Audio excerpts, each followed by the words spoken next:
Hello, नमस्कार to all the viewers. आज जो अपन टॉपिक शुरू करने जा रहे हैं वो है ऊर्जा यानी एनर्जी। ये बेहद इम्पोर्टेंट टॉपिक है। अब तक पीछे की परीक्षा में यदि आपने देखा है तो चाहे लेवल फर्स्ट हो, लेवल सेकंड में एसएसटी या साइंस हो, चाहे आपका ग्रेड सेकंड हो, चाहे ग्रेड फर्स्ट, आरएस, पुलिस, पटवारी, सब में इस टॉपिक से क्वेश्चन पूछ आते हैं। तो ये सब के लिए बेहद इंपॉर्टेंट है, बहुत ध्यान से सुने और इसको समझें। ऊर्जा उत्पादन की हम बात करें तो आज़ादी से पहले देश में ऊर्जा उत्पादन यानी ब्रिटिश काल में ऊर्जा उत्पादन की स्थिति क्या थी और आज वर्तमान में देश में ऊर्जा उत्पादन की स्थिति क्या है। तो मैं सबसे पहले आपको 1947 से पहले देश में ऊर्जा उत्पादन की स्थिति क्या थी वो बता रहा हूँ। तो आज़ादी से पहले देश में ऊर्जा उत्पादन दिशा में बहुत ही कम काम हुआ, लेकिन फिर भी तकनीकी रूप से जो सर्वाधिक योगदान है वो एक महान इंजीनियर थे और उनका नाम है sir M Visvesvaraya. Sir M Visvesvaraya ये कर्नाटक के थे, एक महान इंजीनियर थे और इनका जो जन्मदिन प्रतिवर्ष आता है 15 सितंबर को, और इनके जन्मदिन को पूरे भारत में इंजीनियरिंग डे के रूप में मनाया जाता है। इससे आगे बढ़े हैं तो देखिए, ब्रिटिश काल में या आज़ादी से पहले देश में सबसे पहले विद्युत या जो ऊर्जा उत्पादन है वो सबसे पहले यानी 1897 में दार्जिलिंग यानी पश्चिमी बंगाल में सबसे पहले भारत में ऊर्जा उत्पादन या विद्युत उत्पादन शुरू हुआ। इसके अलावा भारत का जो पहला हाइड्रो पावर प्रोजेक्ट, भारत का पहली जल विद्युत परियोजना, भारत का जो पहला हाइड्रो पावर जो भारत का पहला हाइड्रो पावर प्रोजेक्ट है वो आप देख रहे हैं कावेरी नदी पर शुरू हुआ, यानी कर्नाटक में शुरू हुआ। कर्नाटक में ये तो आप इसे मोटी तीन ही बातें हैं। आज़ादी से पहले अगर या यू सिंपली यूँ पूछे कि भारत में ऊर्जा उत्पादन की दिशा में तकनीकी रूप से सबसे बड़ा योगदान किसका है, तो सर एम विश्वेश्वरैया। इनका सिंपली परिचय, कर्नाटक से थे, भारत के महान इंजीनियर थे और इनका जन्मदिन 15 सितंबर जिसको प्रतिवर्ष भारत में इंजीनियर डे के रूप में मनाया जाता है। भारत में सबसे पहले ऊर्जा उत्पादन या विद्युत उत्पादन दार्जिलिंग में शुरू हुआ, यानी पश्चिम बंगाल में। भारत का पहला हाइड्रो पावर प्रोजेक्ट या पहली जल विद्युत परियोजना या पहली पनविद्युत परियोजना कावेरी नदी पर शुरू हुई, यानी कर्नाटक में। अब आज की स्थिति क्या, वर्तमान स्थिति क्या है देश की ऊर्जा उत्पादन में, तो इसको देखते हैं। वर्तमान में देश में टोटल पावर जनरेशन कैपेसिटी यानी कुल विद्युत उत्पादन क्षमता क्या है, वर्तमान स्थिति आप देखें तो थोड़ा ध्यान से सुने। वर्तमान में जो भारत है, भारत की कुल ऊर्जा उत्पादन क्षमता यानी वर्तमान का मतलब अक्टूबर 2019 तक देश की कुल विद्युत उत्पादन क्षमता या ऊर्जा उत्पादन क्षमता 3,64,370 मेगावाट है। मेगावाट में कह दो, अगर आप इसको गीगावाट में कहो तो सिर्फ 364 गीगावाट कह दो, एक ही बात। ये अब कुल ऊर्जा उत्पादन क्षमता में किस स्रोत का कितना हिस्सा या योगदान है, इसको ध्यान दीजिए। तो देखिए, टोटल जो पावर जनरेशन है इसमें एक नंबर पे है आपका कोयला। इसको आप कोयला कह दो, चाहे आप इसको थर्मल कह दीजिए, एक ही बात। टोटल पावर जनरेशन में सर्वाधिक योगदान कोयले का है। कुल पावर का लगभग 57% हिस्सा कोयले से है। नंबर 2 पे है पनविद्युत। और पनविद्युत में आप देखेंगे यानी हाइड्रो पावर कह दो, इसको पनविद्युत कह दो, चाहे इसको आप हाइड्रो पावर कह दीजिए, और इसका लगभग 19% है। तीसरा जो है इसको आप गैर परंपरागत कह सकते हैं, या आप इसको नवीकरणीय भी कह सकते हैं, नवीकरणीय स्रोतों से लगभग 12%। चौथा जो है वो गैस आधारित है और लगभग 9%। और जो पांचवा है वो है नाभिकीय ऊर्जा। ये मोटे मोटे 2.37%। अब आपको इन फिगर्स को देखने की आवश्यकता नहीं या ज़्यादा इनको रटने की आवश्यकता नहीं। सिंपली जो क्वेश्चन बनेगा वो ये बनेगा कि वर्तमान में, चाहे भारत में पूछे चाहे राजस्थान में, कि कुल ऊर्जा उत्पादन में किस एक स्रोत या संसाधन का हिस्सा या योगदान सर्वाधिक है। सिंपल सा उत्तर कोयला। कोयला कह दो चाहे थर्मल कह दो, एक ही बात। कोयला कह दो चाहे थर्मल कह दो। अब देखिए जो टोटल पावर है ये तो देश की कुल ऊर्जा है। अब अगर ये देखिए साहब दुनिया में भारत की स्थिति क्या है, भारत में अन्य की स्थिति क्या है और राजस्थान की, तो तीनों को विश्व है, भारत और राजस्थान तीनों को अपन एक साथ देखते हैं कि ऊर्जा उत्पादन में भारत की दुनिया में क्या है और भारत में विभिन्न राज्यों की स्थिति क्या है और हमारे राजस्थान की स्थिति क्या है। तो देखिए विश्व देखें तो विश्व में विश्व है, विश्व देख लो, चाहे भारत चाहे राजस्थान, इन देखो तीनों को विश्व में देखें तो आज ऊर्जा उत्पादन नंबर 1 पर जो है आपका चीन है। दुनिया में सबसे ज्यादा ऊर्जा का उत्पादन चाइना कर रहा है। 2 नंबर पे आपका यूएसए है और भारत का विश्व में ऊर्जा उत्पादन में तीसरा स्थान है, तीसरा। इंडिया जो है आप देख रहे हैं 3rd पोजीशन पे ऊर्जा उत्पादन। भारत में देखें ऊर्जा उत्पादन में तो नंबर 1 पर महाराष्ट्र है,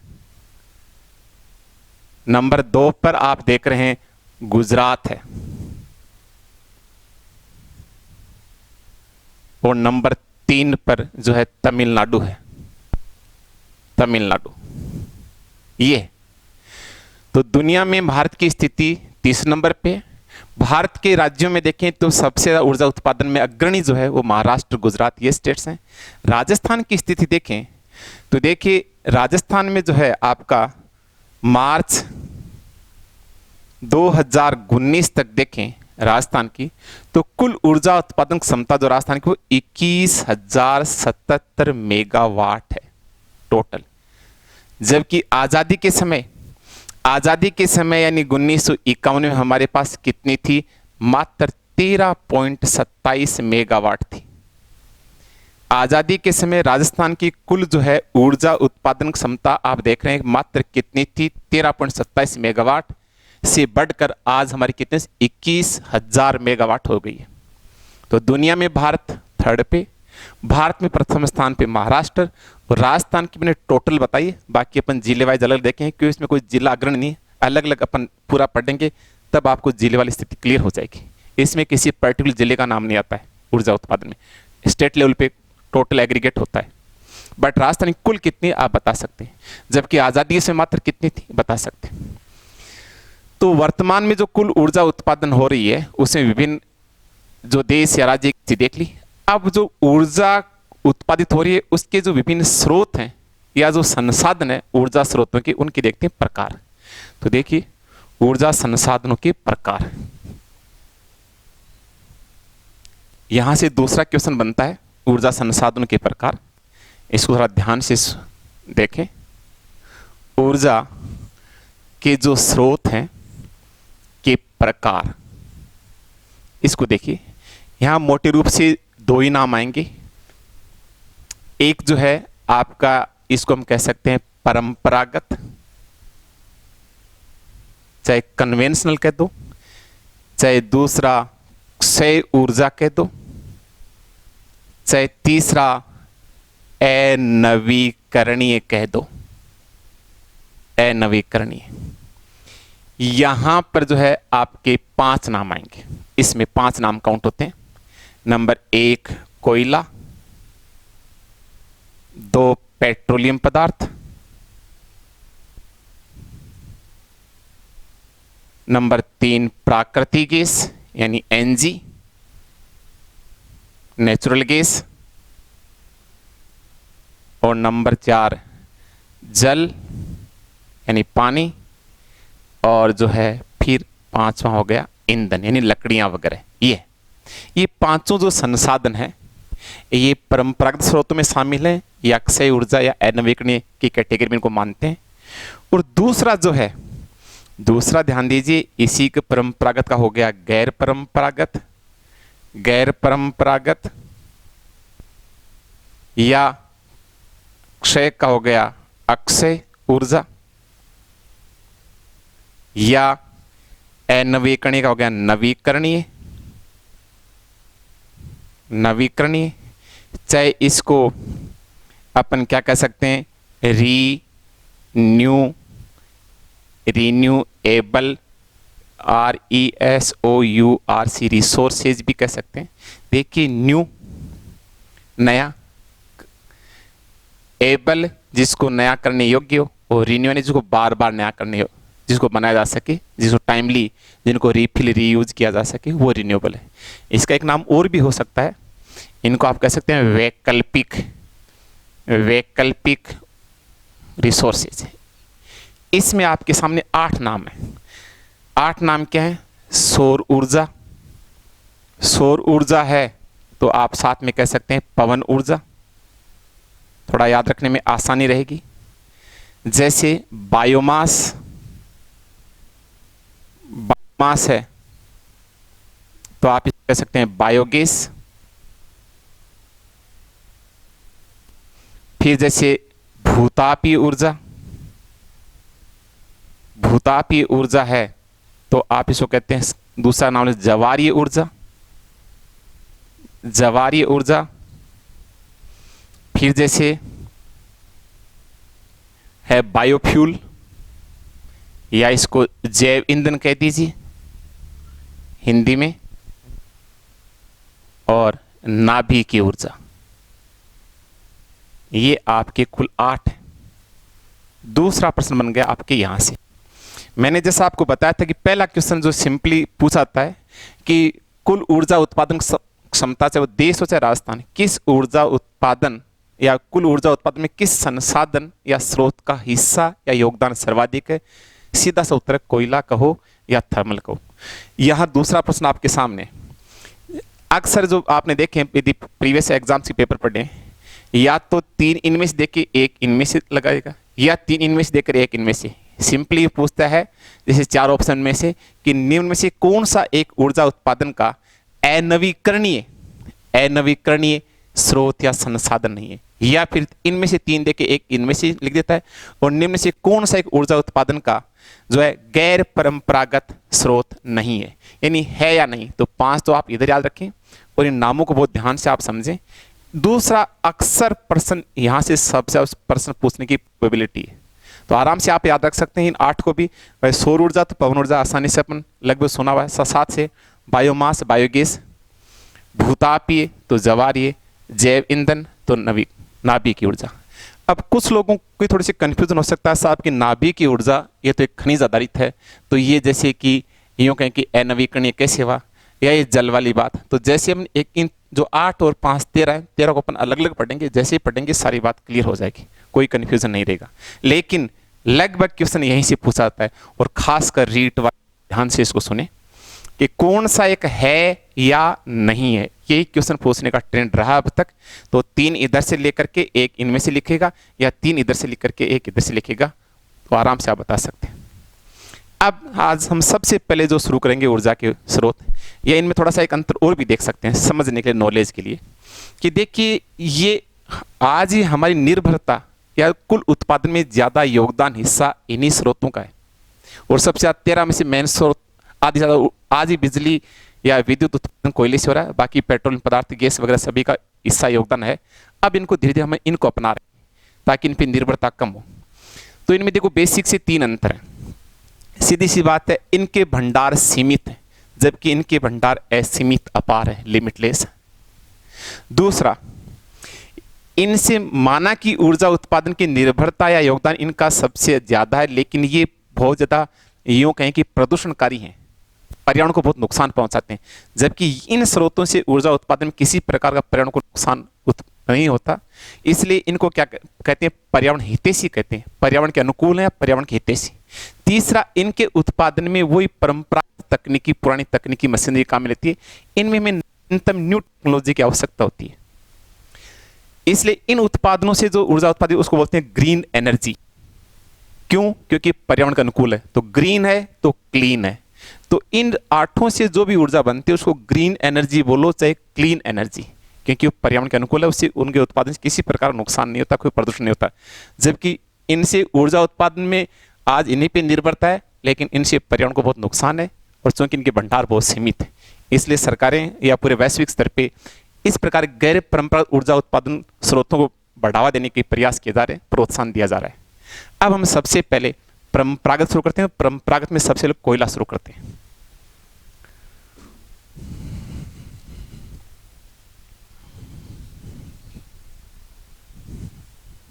अब तक पूछने वाले से 2 प्रश्न अपन डिस्कस कर चुके हैं, कहां से प्रश्न पूछा जा सकता है। तीसरा आज अपन शुरू कर रहे हैं जो है ऊर्जा के परंपरागत स्रोत। और परंपरागत जो स्रोत हैं यहां से अपन शुरू कर रहे हैं, और इसमें जो है पहला आज स्रोत जो हम ले रहे हैं वो है कोयला। कोयला यानी कोल, इसको पढ़ेंगे। देखिए, इसको कोयला कह दो, कोल कह दो, चाहे आप इसलिए शब्द काम ले सकते हैं थर्मल पावर, और इसको तीसरा हिंदी में आप इसको कह सकते हैं तापीय ऊर्जा। तीनों का एक ही मतलब है। अब एक क्वेश्चन तो यहीं से बन गया, निकल गया। जैसा कि मैंने कहा कि पिछली बार जो है रीट लेवल सेकंड और वही मैथ्स वालों के जो जिला स्तर पे अलग अलग पेपर आए थे, तो नागौरवाल में जो जिला स्तर पे पेपर हुआ था उसमें पूछा गया था साइंस लेवल सेकंड में कि थर्मल पावर के लिए कच्ची सामग्री क्या है। तो स्टूडेंट्स जनरली इस तरह के उत्तर देते हैं यूरेनियम वगैरह, नहीं, थर्मल पावर की कच्ची सामग्री कोयला है। तो कोयला आधारित बोलो चाहे थर्मल पावर चाहे तापीय ऊर्जा, एक ही बात है। अब देखिए इसकी कुछ बेसिक बातें हैं, देखें कोयला के बारे में, कोल एनर्जी के बारे में। देखिए कोयला जो है, चूंकि हम ऊपर लिख चुके हैं, ऊर्जा उत्पादन का एक कैसा स्रोत है, परंपरागत जो है वो स्रोत। दूसरी बात, कोयला एक प्रकार का जीवाश्म ईंधन है। जीवाश्म ईंधन है यानी फॉसिल्स फ्यूल है। जमीन से खोद करके जो भी हम निकालते हैं जैसा ईंधन, चाहे पेट्रोलियम पदार्थ हो, चाहे प्राकृतिक गैस हो, चाहे कोयला, इन तीनों को हम कहते हैं जीवाश्म ईंधन या फॉसिल्स फ्यूल कहते हैं। कोयला हमें अवसादी चट्टानों से प्राप्त होता है, अवसादी चट्टानों से। ये एसएसटी वालों से पूछ सकते हैं क्योंकि उनके चट्टान टॉपिक है लेवल सेकंड में, वैसे भी ध्यान दें। कोयला मुख्य 4 प्रकार का होता है, एंथ्रेसाइट,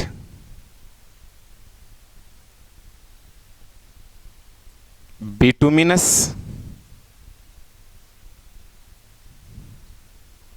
लिग्नाइट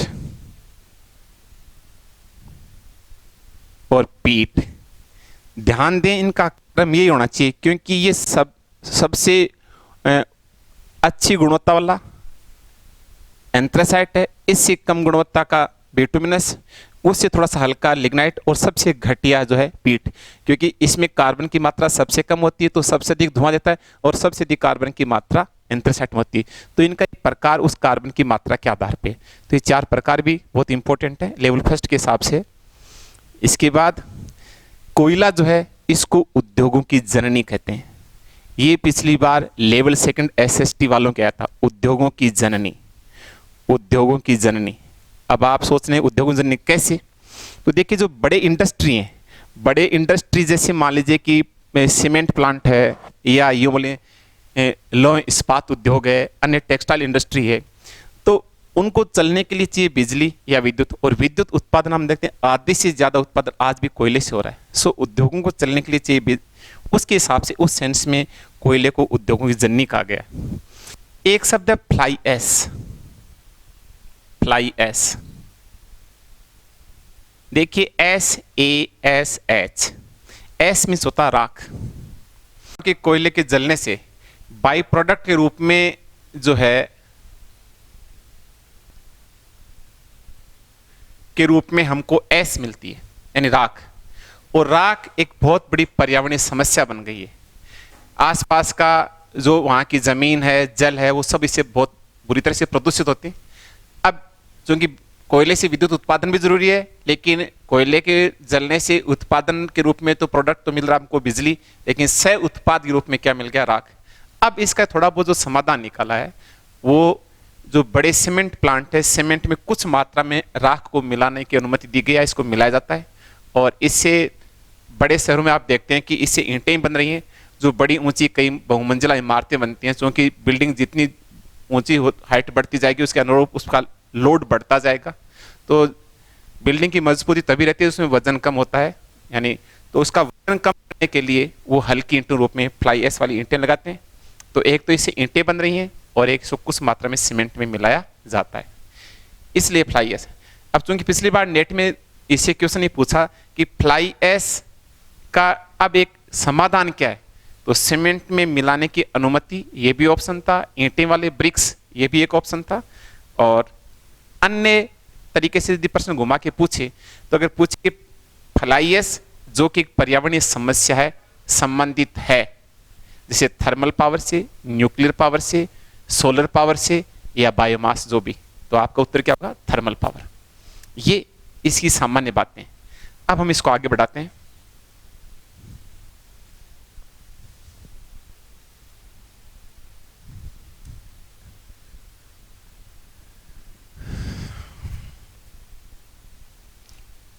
देखिए, विश्व, भारत और राजस्थान, ये ध्यान दीजिए। दुनिया में देखें कि कोयला जो है इसके उत्पादन में एक नंबर पे जो है आप देख रहे हैं वो चीन है।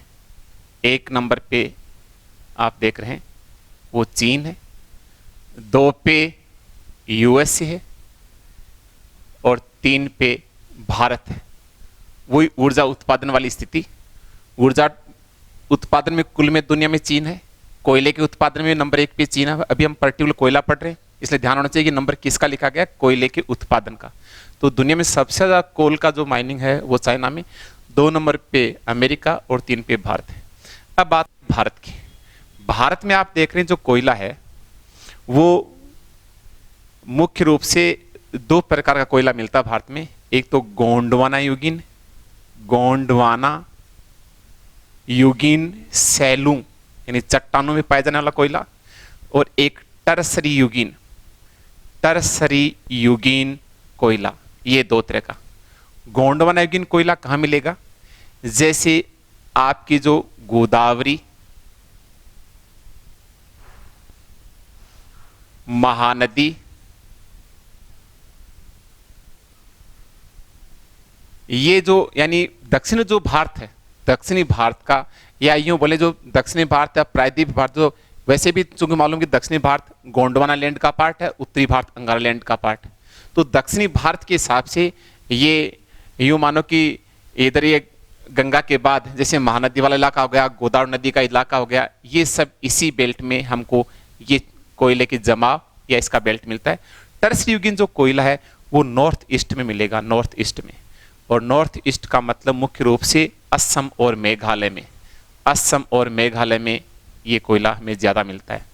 तो सिंपली पूछे कि भारत में जो है मेन गोंडवाना, चूंकि अंगारा और गोंडवाना लैंड के हिसाब से साउथ वाला जो गोंडवाना है और उधर ही आपकी ये गोदावरी महानदी बेसिन है, वहीं इसके जमाव है। और टर्सरी मिलेगा नॉर्थ ईस्ट में। भारत में देखें इसका जो प्रमुख कोयला उत्पादक क्षेत्र है, प्रमुख कोयला जो उत्पादक जो क्षेत्र है, इसमें जैसे आपका है सिंहभूमि, झरिया, धनबाद, ये प्रमुख कोयला उत्पादक क्षेत्र हैं और ये पड़ते हैं झारखंड में। जैसे रानीगंज खनिज भी आपके टॉपिक है, वैसे भी ये चीज़ थोड़ा समझने में एसएसटी वालों ठीक हो सकता है। ये वेस्ट बंगाल में है। जैसे कोरबा, ये छत्तीसगढ़ में है। तलचर ये उड़ीसा में है।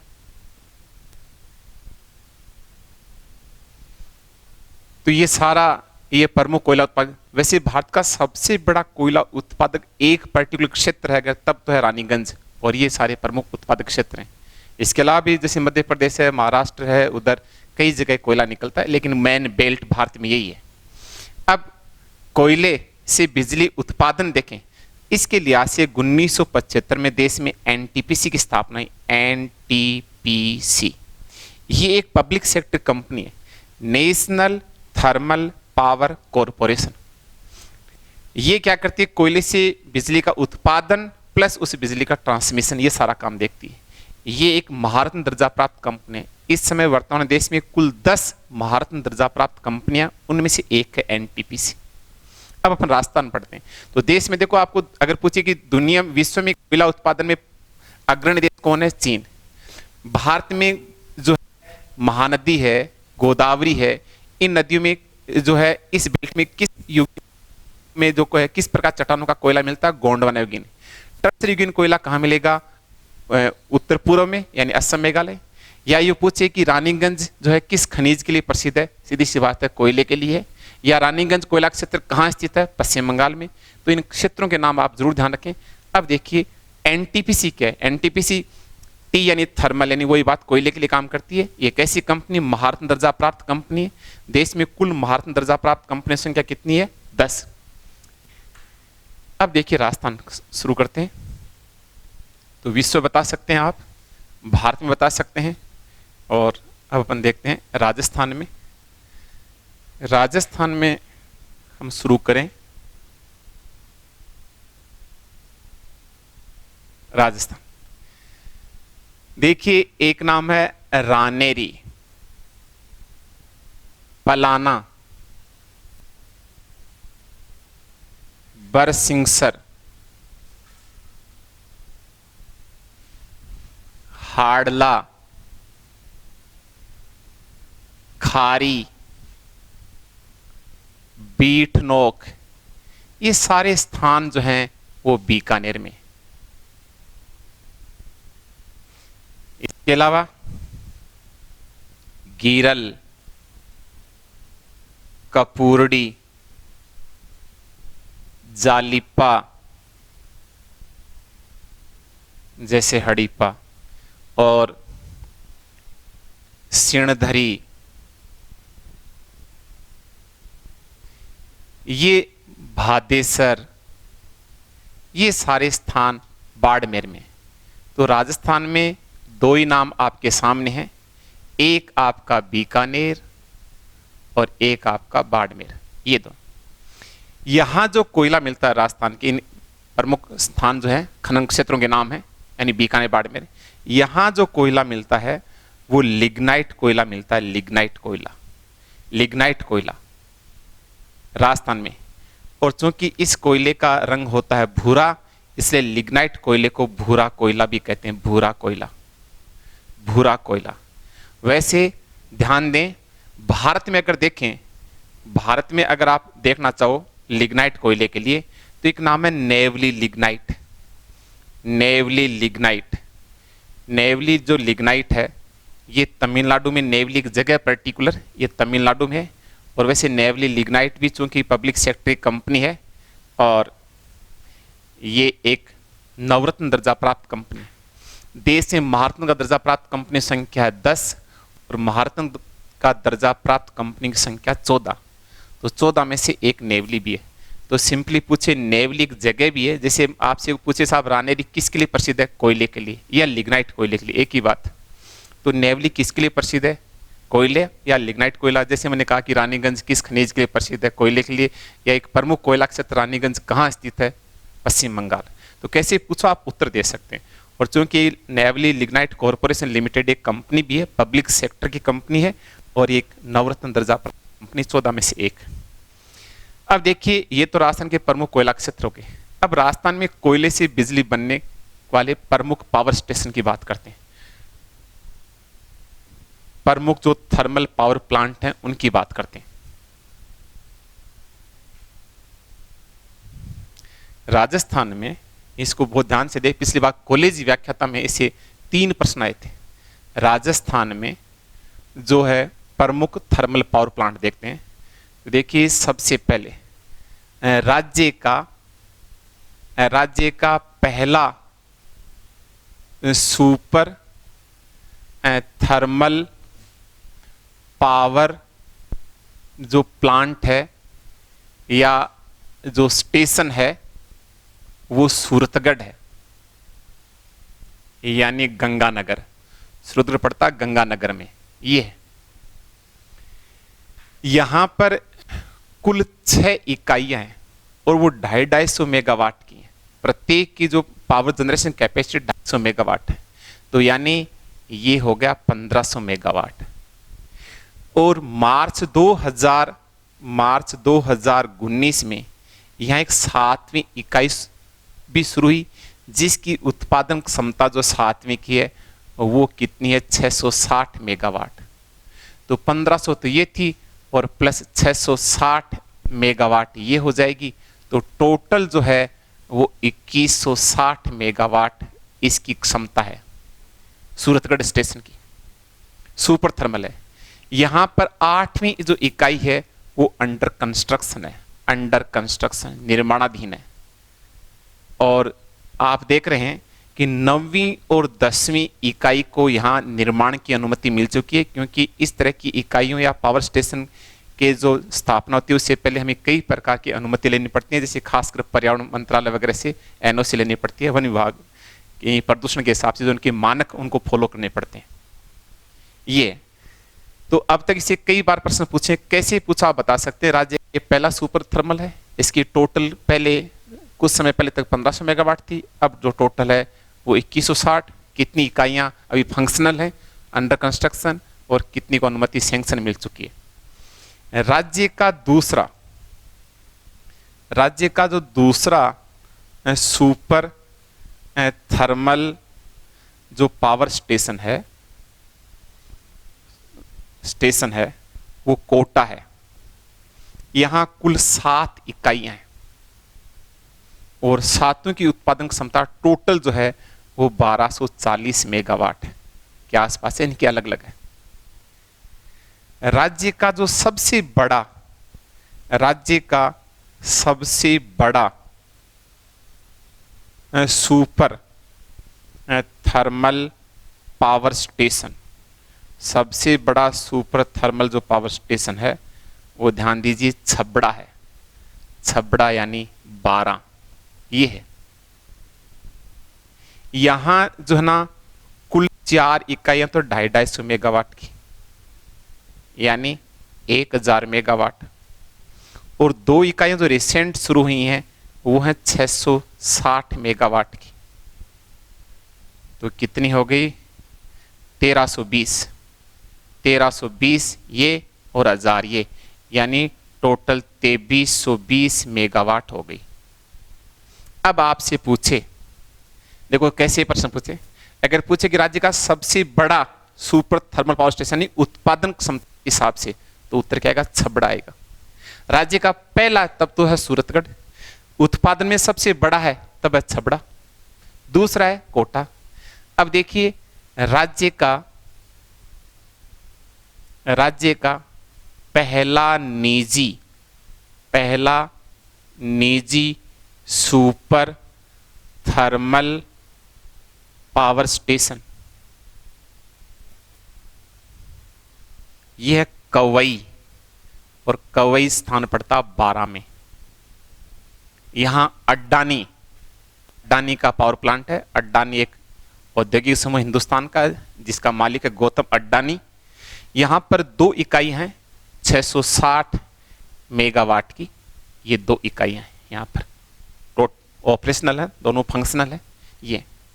तो राज्य का पहला बता सकते हैं, राज्य का दूसरा, राज्य का सबसे बड़ा, राज्य का पहला निजी, ये तो गवर्नमेंट के हैं और ये निजी है, और निजी भी किसका, अड्डानी समूह का। अड्डानी समूह का मालिक है गौतम अड्डानी। यहां कुल 2 इकाई हैं जिनकी क्षमता आपके सामने है। अब इसको एक साथ अपन लिखें तो इसको ऐसे भी लिख सकते हैं, ये आंकड़े जो मैंने लिखे ये आपको याद रखने की आवश्यकता नहीं या रटने की आवश्यकता नहीं। आंकड़े आधारित प्रश्न शायद ही आज तक भी पूछे गए हैं।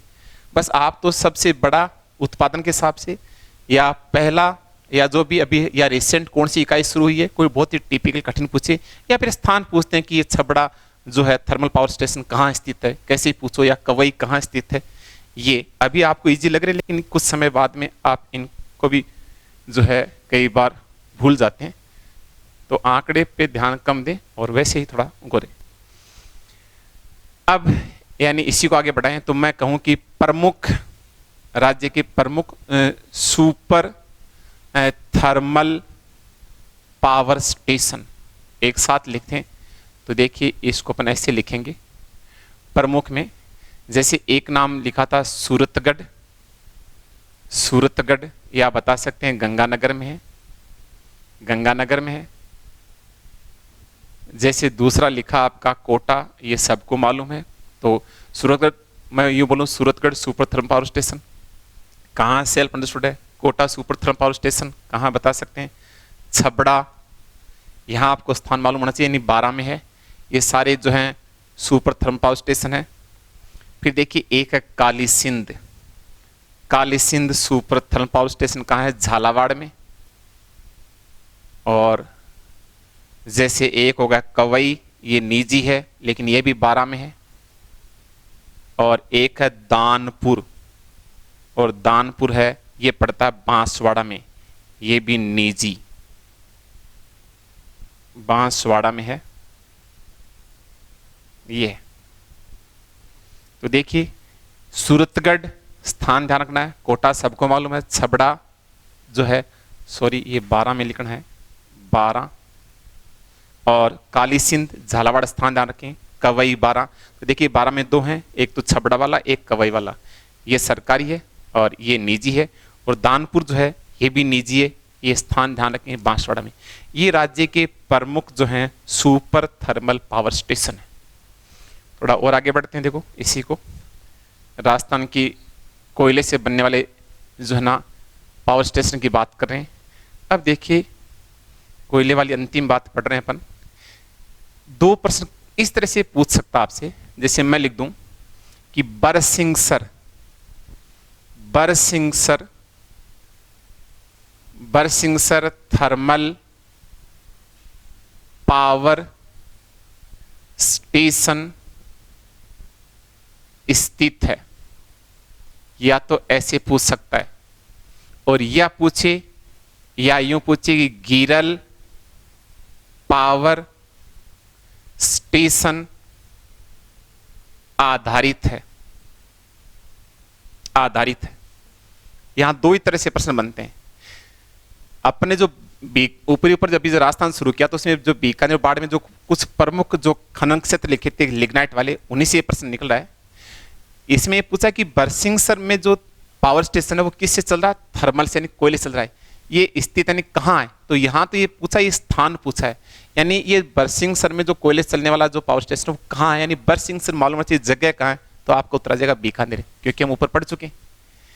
अब यहाँ नीचे वाले में क्या कह रहा है कि गिरल पावर स्टेशन आधारित नहीं है, ये जो गिरल में जो पावर जनरेट हो रहा है वो किससे बन रहा है, कोयले से है, किससे बन रहा है, या बायोमास आधारित है या न्यूक्लियर आधारित है। तो यहाँ वो पूछ रहा है, तो आपका उत्तर क्या हो जाएगा, थर्मल। थर्मल कह दो, चाहे कोयला कह दो, चाहे क्या कह दो, तापीय कह दो। क्या कह दो, तापीय, एक ही बात। तो या तो जो अपने ऊपर निकलते वो स्थान पूछेगा कि वो है कहाँ, जैसे बीकानेर की पलाना है, रानेर, ये कोई वैसे पूछ सकता है बीकानेर, या फिर से गिरल है, या जैसे कि कपूरडी है, जालीपा है, स्थान पूछे, या दोनों ही स्थानों पे जो हैं वो सारे स्टेशन किस आधारित हैं, सारे थर्मल या कोयला या ताप आधारित। तो आज इस जो ऊर्जा के पार्ट फर्स्ट में इतना ही करेंगे। अगली क्लास में पार्ट सेकंड में हम पेट्रोलियम पदार्थों के बारे में टॉपिक को आगे बढ़ाएंगे। धन्यवाद।